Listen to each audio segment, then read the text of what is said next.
this is Tim Jennette the Metal Meeple, and in this video we're taking a look at Vampires of the Night. This is a dexterity game for kids, basically. It is published by Lion Rampant Games in 2009. It's for 2 to 4 players, takes about 20 or so minutes. It's designed by Kirsten Becker and Jens Peter Schleiman. Sorry, I'm looking at my board to pronounce these properly. The artist is Rolf Vogt. It's V-O-G-T, so sorry if I pronounced that wrong. Anyway, like I said, it's a dexterity game where you actually use the box to build this little stage, and you're going to put these little tokens on it. You're trying to move around another bigger thing. It's called a vampire. Trying to push it around with this wand with reverse polarity, so they both have magnets, and you're trying to push it around without touching it and shove these tokens off the side of the board. It's probably better that I show you, so let's check it out.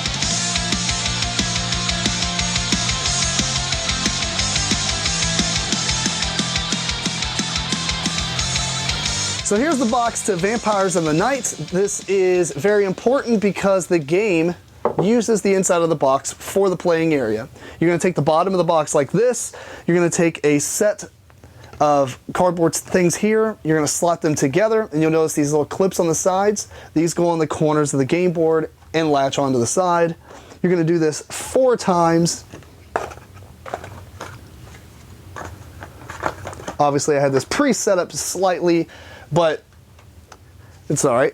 Here's the game insert that you're going to put on over here, but it's worth noting these hash dotted circles here, and that's where the garlic tokens are going to go here in just a minute.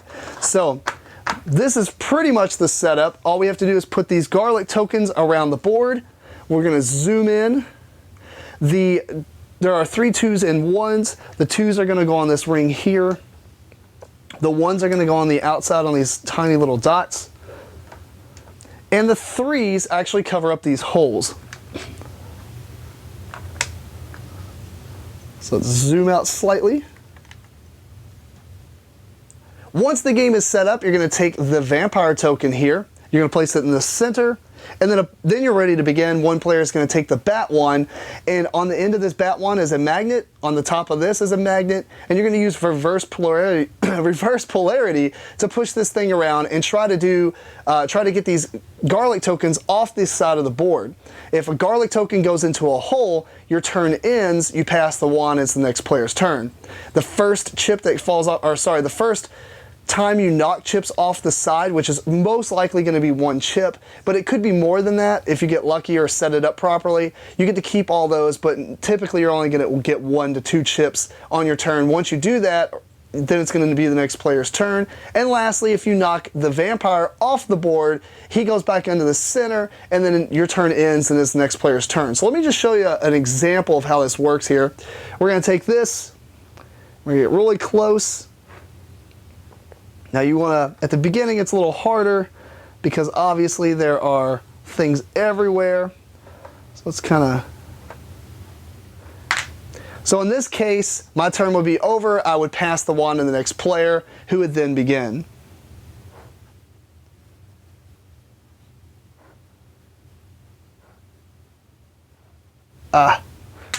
Whoops. I'm much better off camera, I promise. But let's just say you have one at the edge. In this case, that's what you would get, and it would be the next player's turn. The last thing is, if you ever touch the tip of your wand against the vampire, your turn also ends, so you can't force it along. You actually have to use the polarity to do so. And lastly, on the box, I just destroyed everything. Lastly, on the box here, you can see that some of the pieces glow in the dark. That would be these chips here, the garlic chips, the edge of this, and the tip of this. The board does not glow, even though it looks like it possibly could, but you want to leave these underneath the lamp for a little bit. LEDs do not work as well as you think. I don't think they even have the UV to do so. So we had to find a lamp that would be able to do it. Anyway, when all the chips have either been knocked into the holes or off the board, you count up whoever has the most garlic tokens, or not tokens, but actual garlic symbols. So this would be worth 3, 2, and 1. And then whoever has the most is the winner. If there's a tie, it's whoever has the most garlic chips. So that's how you play Vampires of the Night. And there you have it. That is Vampires of the Night. And I'm going to start off by saying I really enjoyed this game. There are a few caveats, however. I believe this is more of a 2-player game, specifically because with 3 and 4 players, there's nothing you can do outside of your turn, or even a 2-player game, but at least you only have to wait for one other player.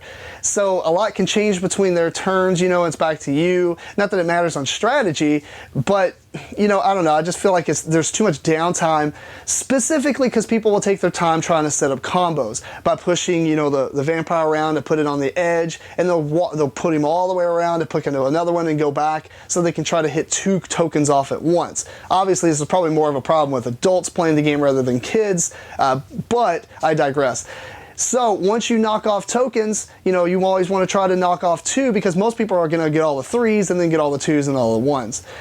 The way we combated this a little bit, and it's not in the rule book, but we added timers. So you can add a sand timer or use your phone or whatever to kind of keep track of time.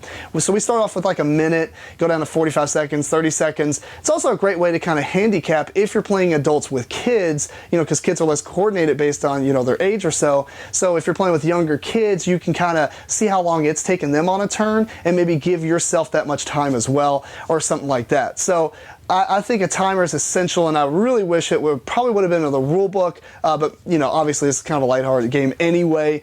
I will say that I did have slight problems with mine. I mean, even if you've seen in the overview, the magnet doesn't seem to be as powerful as it should be. The demo copy I played was a lot better, but for the most part, my version was a little bit, you had to get the wand a little too close sometimes, and so you're not trying to touch it, but it just, I don't know, I feel like it could have been a little bit better, so where you're constantly pushing it around, but I mean, it does make it a little bit more challenging. And finally, the glow-in-the-dark aspect of it, even though the board and everything doesn't glow, it does make this game crazy hard. So I'm actually kind of glad that the yellow stuff around the holes doesn't glow, because once you charge this thing up under a light, not an LED light, but a normal light, or incandescent or whatever it's called, once you charge it up and you sit it down and turn off all the lights around you, you can't see the holes. So you're using the wand as kind of like a flashlight. The problem with that is if you implement a timer, then you're kind of like, oh man, where's the holes? Okay, push, push, push. Where's the holes? Push, push, push. So it makes it really fun that way. Anyway, I really enjoy this game. I think the price point's very fair for what you get in the box, and I will pretty much play it with anybody. I mean, even though it's more of a kid's game, I think it's fantastic. So, it's got approval from me. Anyway, if you have any questions, feel free to comment below, email me at timjennette@gmail.com, or follow me on social media at the handle below. And until next time, keep on rocking and rolling dice.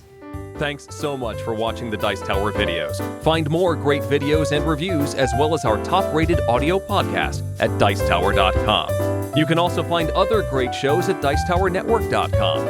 I'm Eric Summerer, and you've been watching The Dice Tower. The Dice Tower is sponsored by Cool Stuff Inc., where you can find great games for great prices. Cool stuff in stock. Check them out at coolstuffinc.com.